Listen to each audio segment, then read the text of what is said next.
for the culture.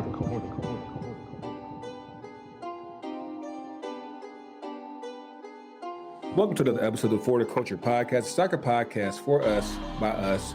We talk about the intersection of Black culture and soccer. We got the full house. We got the whole squad family back. It's been so damn long. Got your boy here, Grego here, Mayor Kane, TK on the ones and twos. Coach Tony! Welcome back. Back on the sideline. Yes. Glad to have you back on. It's been a busy month for you, man. We definitely want to catch up with you and see what's been going on with you. But there is one person here that we are glad to finally have back on the show. It's been a while. His episode is actually still the most played episode in For the Culture history. It is.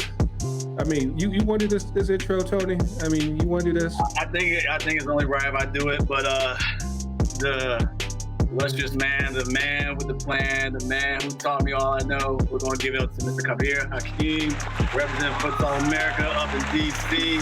Kab, welcome to the show again. We're glad to have you back, man. Thank you. I brought a friend on just in case. Let's go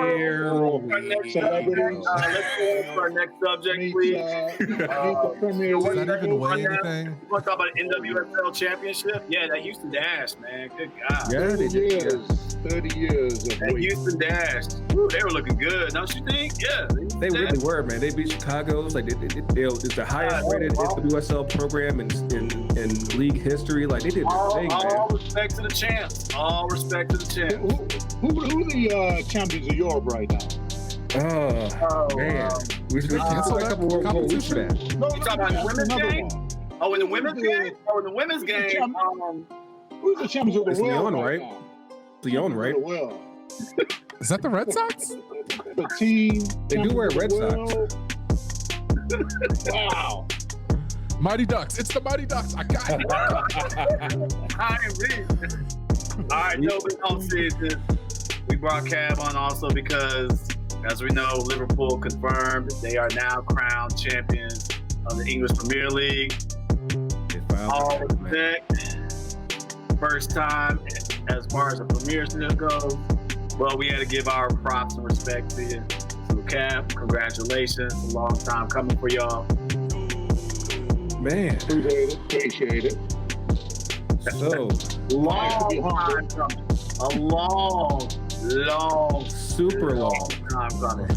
We just had to dominate Europe first and then come back home. I'm just a little small trophy. It's just a little small thing. Okay, yeah. But before we get up in that real quick, let's point our attention down here to our boy in blue down here, because I think we took that 3 off their jerseys, and we took that thing and claimed third. Hey, man. If you want to compare rosters, then we could start there. If you'd like to maybe compare all of the punditries, was it top 4 estimates or guess at the beginning of the season? There was only two out of maybe a list of 20 that had Chelsea in the top 4. So given what Frank has done, I'm going to take all of your very veiled hate and turn it into a beautiful thing, because we not only made top 4, we overachieved, and we still have about a nails chance of getting into quarterfinals of the Champions League, where we could, against all odds, be champions of Europe.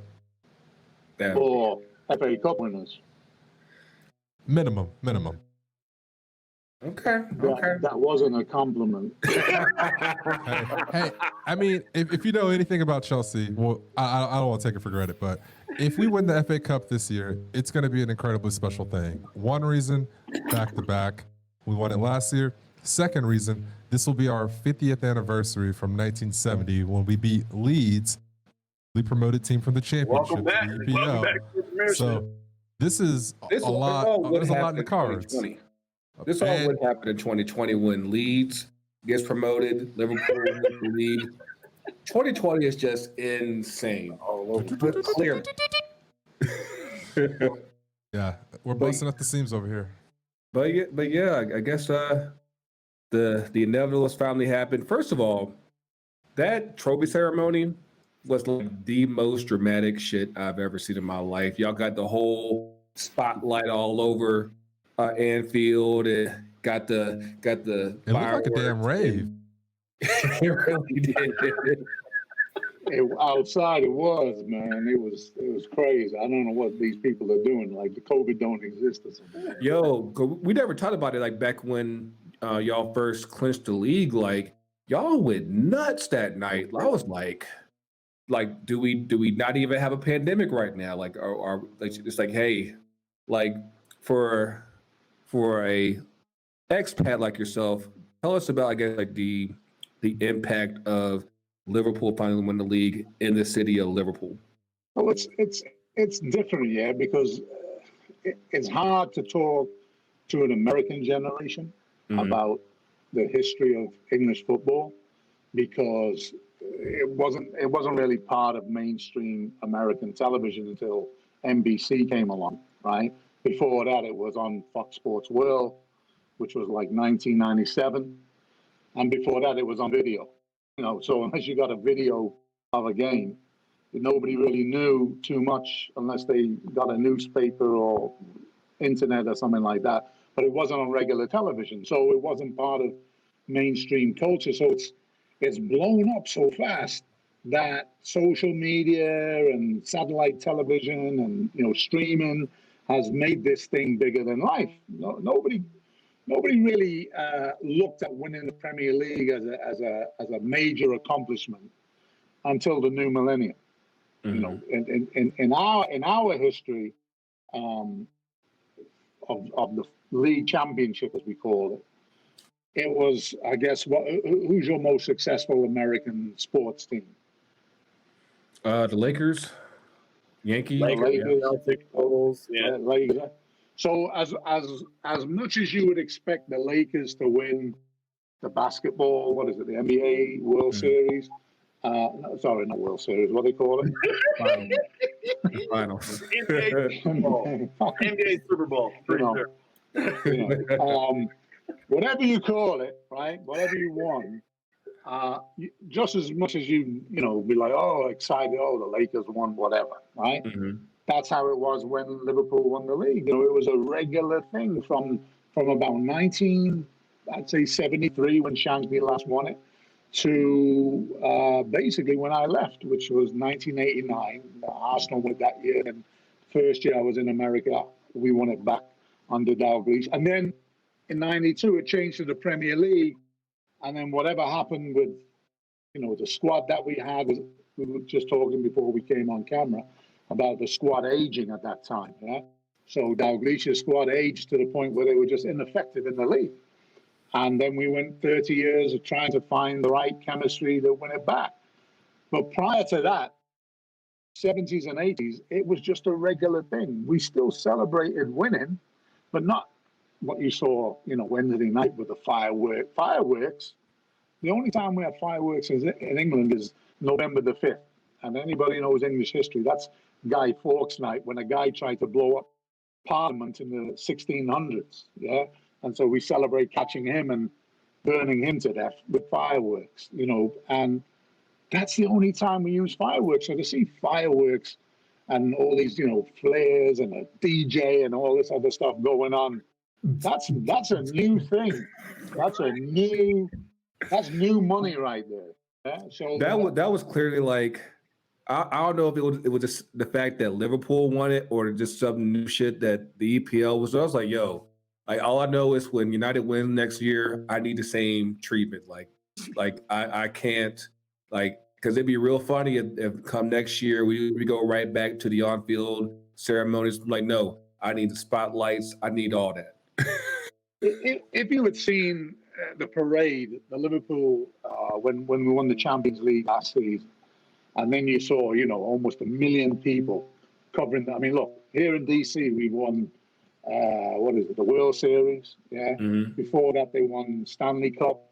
They won the WNBA. I mean, they won everything except MLS in the last been so long. four or 5 years, right? So the issue with that is I was all over the city, and I did see the whole city come together throughout the city. Yeah, there were celebrations in the street like there always is, but not like, oh, it was madness for a week. When we won Champions League, it was madness in Liverpool for almost a week, and this thing, they're going to continue it until they get their real parade. So it's a big thing because everybody from my generation grew up with winning the league and the European Cup, that it was just taken for granted. And now when that has been taken away from you for 30 years, it's like basically you've been put in prison and now you've been released. What are you going to do on the day of your release? You're going to party all night, man. Party like it's 1990 again, So that was the thing. It was a big moment, not because it's called the Premier League. I never cared less what they call it. To me, football is football, no matter what name you call it. You still got to beat the teams that you're put in front. But because we've got this massive global fan base now that watches us all over the world, it means something to everybody else. So we were, again, just talking before camera about how many, you say Liverpool fans clawing out of the woodwork. Look, here in DC, we got 2 youth academies that are official Liverpool international academies, both in Maryland. To me, that's mad. I was the only one wearing a Liverpool shirt when I got to Harvard University. I never saw a Liverpool shirt. Liverpool, what's that?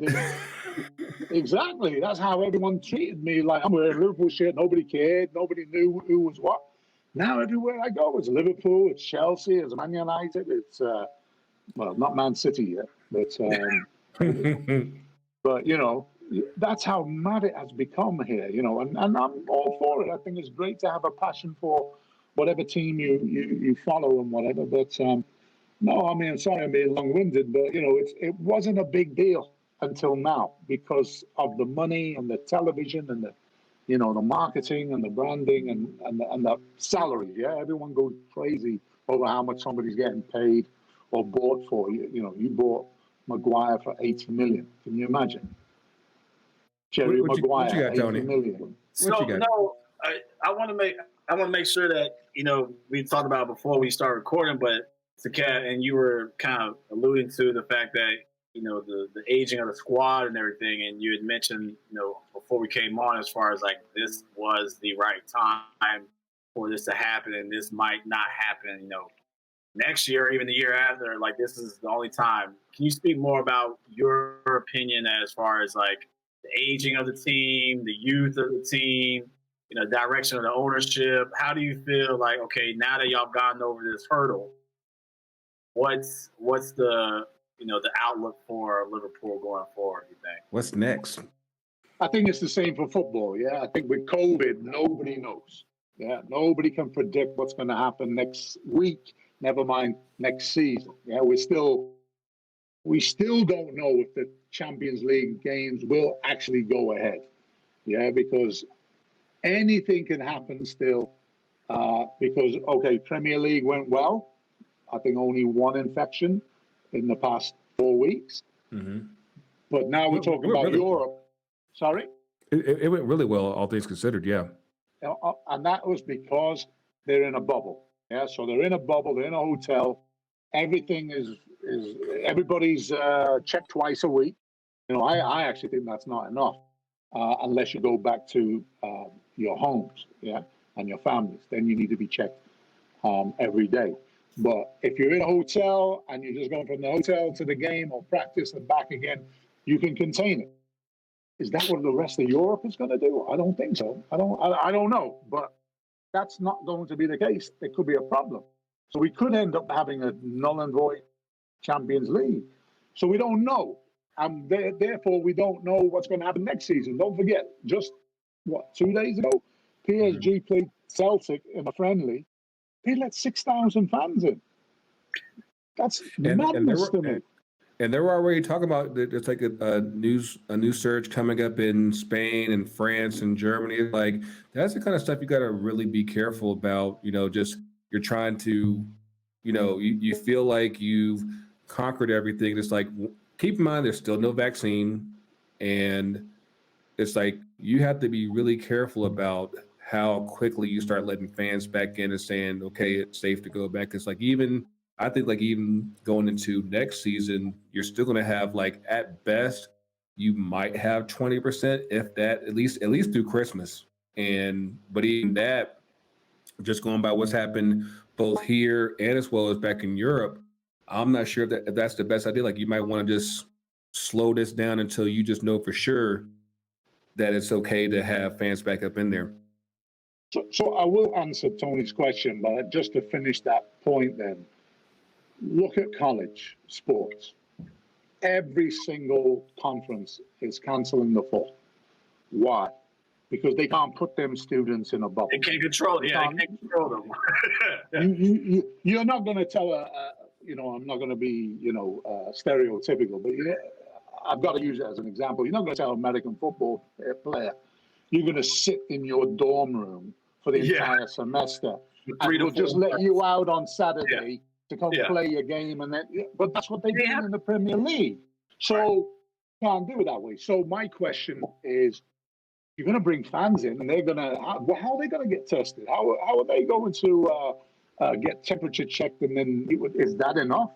We just don't know. So it's a tough question to answer based on where we are with this virus. However, if all goes well, I actually think this is the last good season for this particular 11 players. Nothing to do with our youth squad, nothing to do with our reserves. But if we don't add a top-level player who can play through the middle like a De Bruyne, like a David Silva, and create through the middle, I think the way this Liverpool team is the hardest working football team in the world. But it's an aging team. And we've been very lucky with injuries to our main attacking players. Even though we lost Alisson for, I think, 9 to 12 games this season. Yeah. We didn't have any injury to Van Dijk. Yeah. We had a little injury with Robertson for a couple of games and a little injury with Arnold.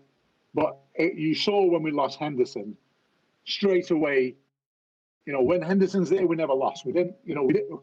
Remember, Henderson didn't play against Watford. Right. Henderson didn't play against Arsenal. Henderson didn't play against Man City. So all the games we lost, Henderson wasn't on the pitch. So, he's no De Bruyne in terms of the quality of his football. But in terms of his influence on the team, you cannot lose leaders in a competitive match. You can lose flair players. You can't lose leaders. So when Man City lost Company, look at their defense today versus when they had Vincent Kompany. Mm-hmm. I'm not going to use Man United as an example because they haven't had a leader since Roy Keane. But see, take that out, man. And I'll even use Chelsea as an example. He's not a vocal leader, but he's a field leader, and that's Conte. With Conte not on the field, Chelsea are not the same level defensively. Yeah. So you need leaders on the pitch, and this team is totally built on the front three and the back five. The middle guys are just working box to box to press and intercept the ball and get it wide, and then the crosses come in. Yeah. Can you win a league the way that we won it this year again doing that? No. No chance. No way. That would be a miracle if that happened. Certainly not in Europe, and that's been proved already with Atletico Madrid. So you need something else. And this team doesn't have that something else. It doesn't have it on the bench, doesn't have it in our youth team. We don't have another Steven Gerrard. And even though Curtis Jones will be a legend of a player, he's no Steven Gerrard, at least not right now. So you have to buy it. And as we were saying before, FSG are not going to go and spend £100 million on the next Coutinho, which probably could have been Kai Havertz, but Chelsea are going to spend that money.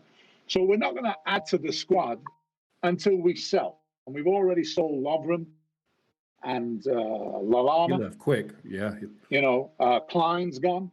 So we've already got rid of three, who would be good mid-table Premier League players and haven't replaced them. So that means we're relying on our youth next year. That's good, but then that's Chelsea. Yeah, so Chelsea, where did they end up? 4th place. Yeah, and chances of them doing anything in Europe in the Champions League pretty slim. But next year, watch Chelsea. Can you repeat that again? Who finished in 4th place? Who? So, and that's a drop. No, I mean, look, Lampard's a new coach. I made the reference to my pinky. Come on. No, but no, I'm actually giving you props though. Like Lazai come in as for Chelsea, like y'all, we talked about this before in other episodes. Chelsea is scary on paper right now. I think we talked about this before we started recording. Like all things considered, with the way that the season ended, Man United and Chelsea probably had the best momentum in coming out of the restarting course. Keep in mind, the season starts right back up in September 12th, and mind you, Chelsea still has FA Cup, United still has Europa League. Like, there's a lot to still play for. Within this next month or so, that's going to keep everyone active, and and they'll be able to take that momentum into the next season really quickly. So it's going to be all very get interesting. injured. Yeah. Well, hopefully the 5 subs will. But I did want to pour a little bit of liquor out for our home Reggie's team, Bournemouth. Oh yeah, let's pour some out for Bournemouth. Yeah, the cherries. The cherries went down. Norwich went down. Aston Villa somehow made it through the skin of their teeth. Oh my! I mean, God. What was that word you were referring to earlier, Kat? I believe it was leadership on the pitch. I think we all know who we're speaking of. He might stay. He might go. You know what though? That goal might have cost a lot of people money because it did. Yeah, 100%. Because had Grealish not scored that goal, he might be able to leave on the cheap. But now it's like, okay, Aston's staying up, and suddenly it's like, he might have to go for 100 million. I'm like, I'm not sure if he's worth that much. Hey, if Grealish is worth 100 million, then we're getting a fucking steal for Havertz. Everyone is sleeping. That is true. You may have stole the league next year, to be honest, Chelsea. I mean, that front. I think we already have. I mean, that's too much. I mean, and that's the good thing about playing young players early, is that now you see what their potential is when you put them against grown men. Instead of keeping them in youth soccer, let them play, and they'll adapt, right? Every human being is adaptable to its environment. If you keep them in an environment that doesn't challenge them, they won't get any better. You can have the best crop of youngsters in the world. They won't get any better playing youth players. They have to play adult football. So you've given that now to Hudson-Odoi, to Tomori, who I think you really missed in this run-in. You probably would have ended up third if Tomori had played. But Zuma, look at him. He showed up, man. I'll put it like this: when nobody's watching, anybody can perform, right? So, hey, Zuma, I can microanalyze his last 3 performances right here, right now, but we won't do that. This isn't a Chelsea podcast. I'll say it. Oh man, I'm telling you, the man's he's grown so much from his time because he was in form, and they set him down. Frank set him down on the bench to accommodate Rudiger once he came back from injury. So there's really a lot there to be broken down. Continue. Wait, I got a quick question. We have a person from Liverpool. We have a Chelsea fan on here. What about the little spat between Klopp and yeah. that little soap opera is happening now? I just tell you this. I mean, that was so disrespectful of Lampard to continue that thing into the press conference. I don't care what's said on the sideline. All crazy things are said on the sideline. Absolutely. Right? You're emotional, yeah? Absolutely. And even though it was a foul, it wasn't a big foul. So I understand where Lampard's coming from. I don't know what Pep Linders said, the assistant.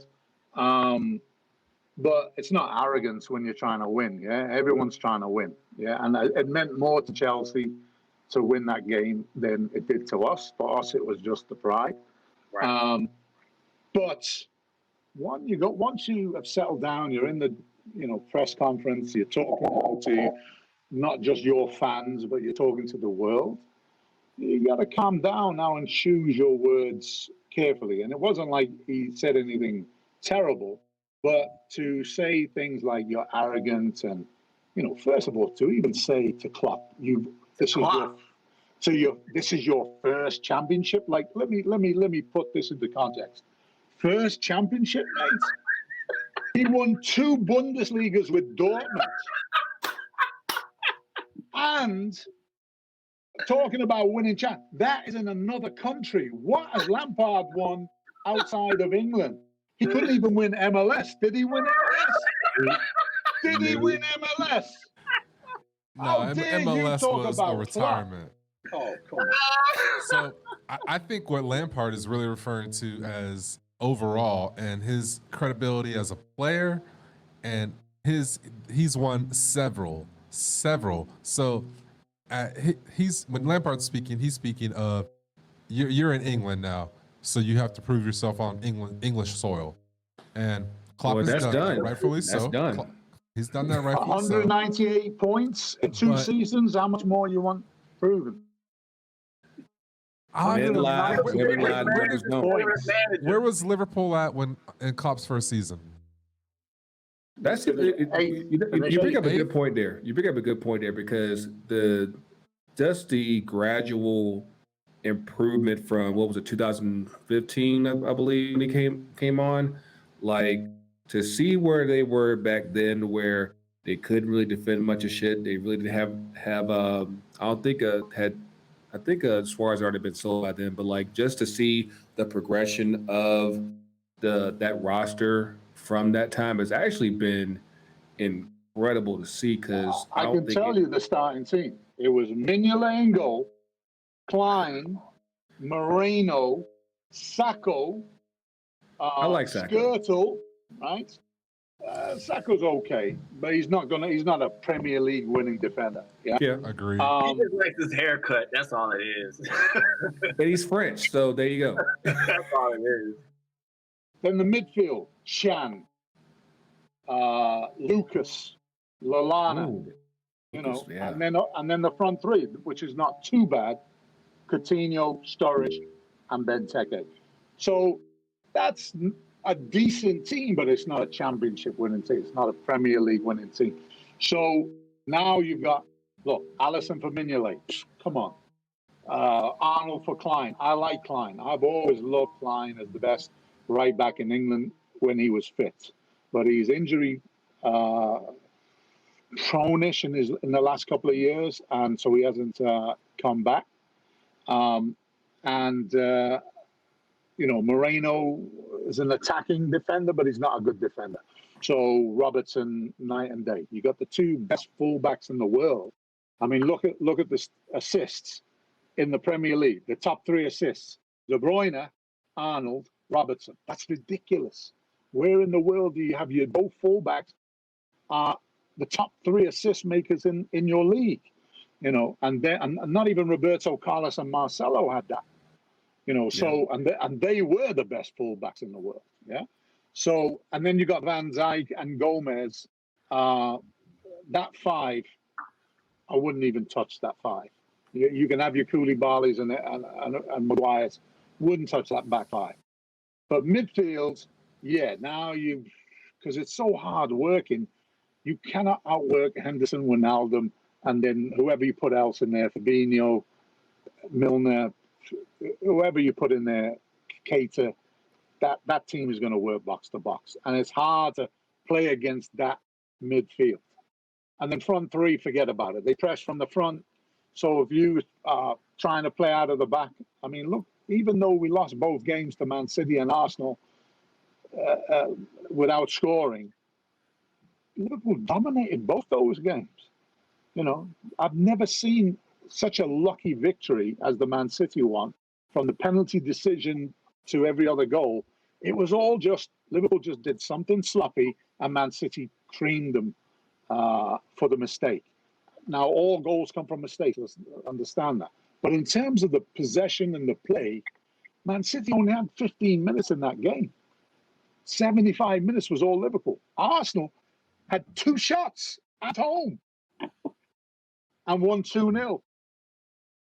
But that's football. Yep, that's Yeah.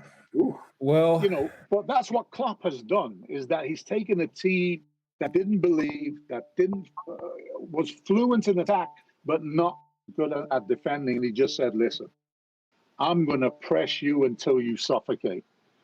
You know, and that's what he's done every single game, pretty much. He's just suffocated the opponents, and we've got a goal at the right time. We won the game, and that's what's won the league and won Champions League and everything else. But can you continue that for another season with the same 11? No way. No way. well, we'll see. They'll be like Leicester. Well, we'll see how that goes. But I guess What are your got- predictions for next season? Then let's do that before we transition. No, I'll give you props. I'm telling you, it's going to be that. It's not even 6; it's 7. If you don't sell anybody, you've got Pulisic, Havertz coming in, Ziyech. That 3 alone. Ziyech, man. That's the best 3 in the world together at the top of their game. That's better than Man City. That's better than, of course, it's better than Barcelona, better than Real Madrid, better than Bayern Munich. Nobody will have a 3 like that together behind the striker. Whoever whether you have Werner, Giroud, Abraham, pick your poison. And then on top of that, you've got Adoy coming in off the bench. You've got Kante. You've got who's the other one? There's one more missing. Hey, who's in goal for y'all? William. Honestly, we might go get Oblak. William will be out of there. Yeah, William's If gone. you get Oblak, then again, wrap. You know. Yeah, And now I heard he might be coming. Yeah, done. I heard William might be heading over here stateside. I know Inter Miami's apparently looking at him. But DC put in a bid as well. Wow. That would be nice. That would be nice. We need a player. You need a manager, but that's a whole different story. But yes, before we go on, I'm gonna get this empty glass. Cheers to Liverpool. Y'all did it. Yeah. Whatever. Yeah. May y'all not win another 30 years. Yeah, here's the next 30 years it takes, y'all. I still want Cheers to the English predictions. champions, the European champions, the world champions, and even the Super Cup champions. There we go. Yeah. We're happy. So where do Liverpool finish next year? Honestly, I think we'll be lucky to finish top 4 with this 11. Man United, no doubt about it. Man United are going to kill everyone with that. Again, all this is injury, permitted. Right. Yeah. Right? So it's purely hypothetical that you have your strongest 11 every single match. Yeah. So strongest 11 is Bruno, Pogba, Greenwood, Rashford, and Martial. I don't care who they got in the back. They're going to score goals next season. And if you get fans back, even if it's just 10,000 fans in the stadium, that's going to make a difference. That team, they'll be winning 3-0, 4-0, 5-0, every 5-2. I don't care. They'll win. Man U first, Man U second?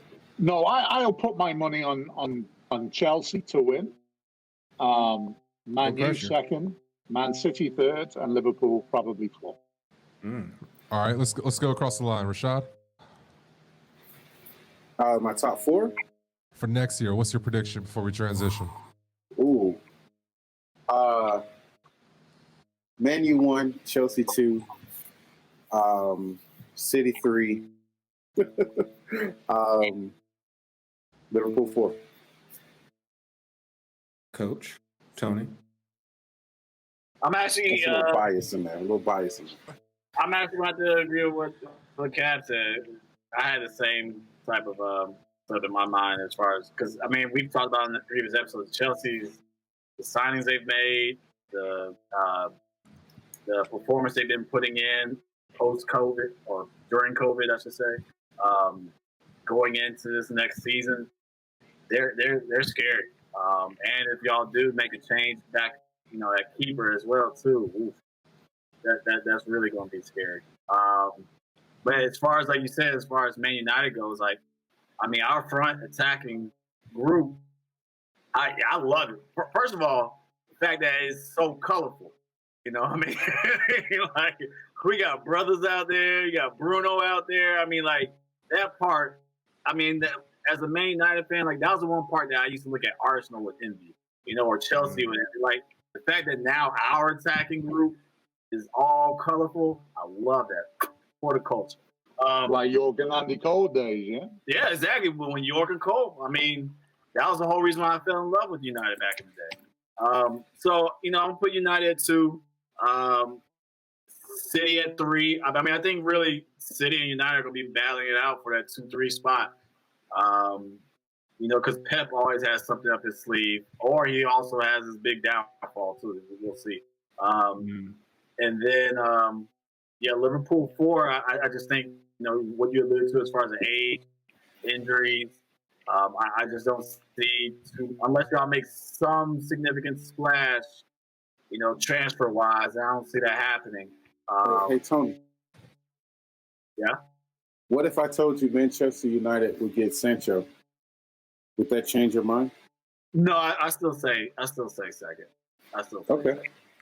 Yeah, because I think right now the we're also thing is talking about having. Kingsley Coleman. We're looking at Coleman as well too as an alternative. Kingsley Coleman.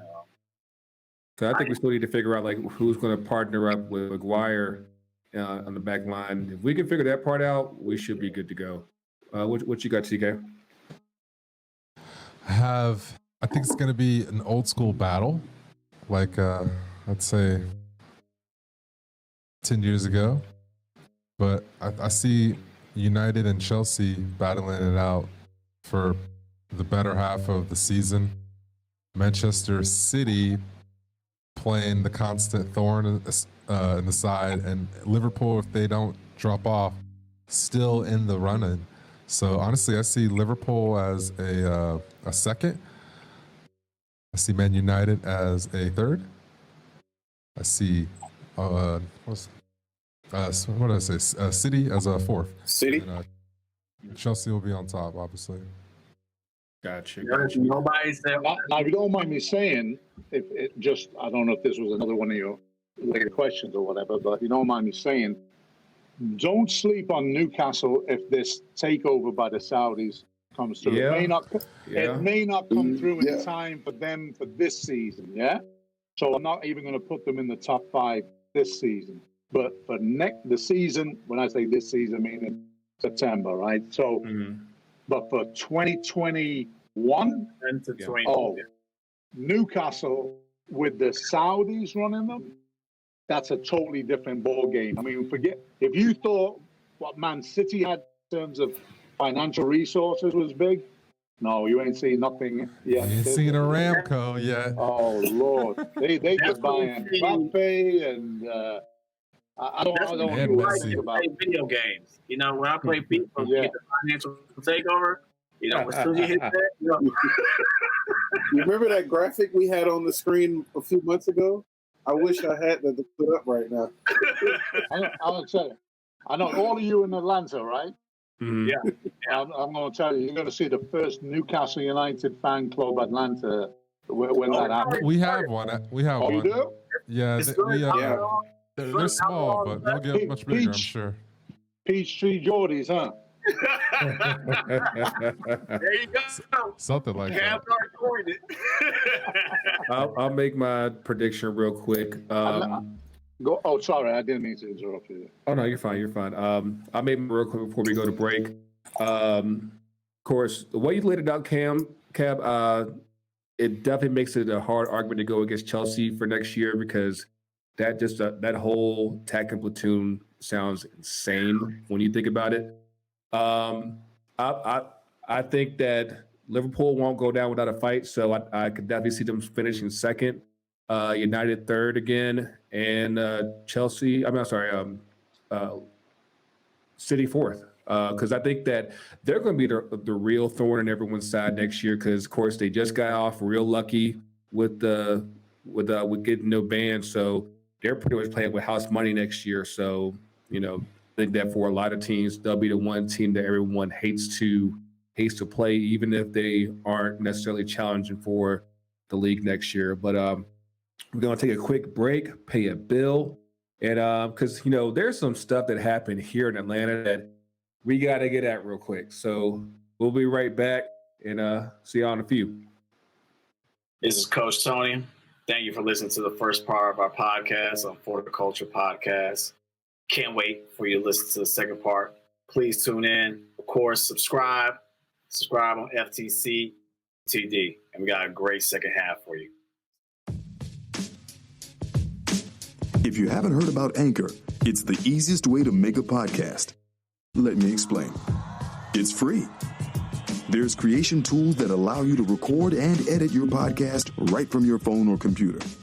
Anchor will distribute your podcast for you so it can be heard on Spotify, Apple Podcast, and many more. You can make money from your podcast with no minimum listenership. It's everything you need to make a podcast in one place.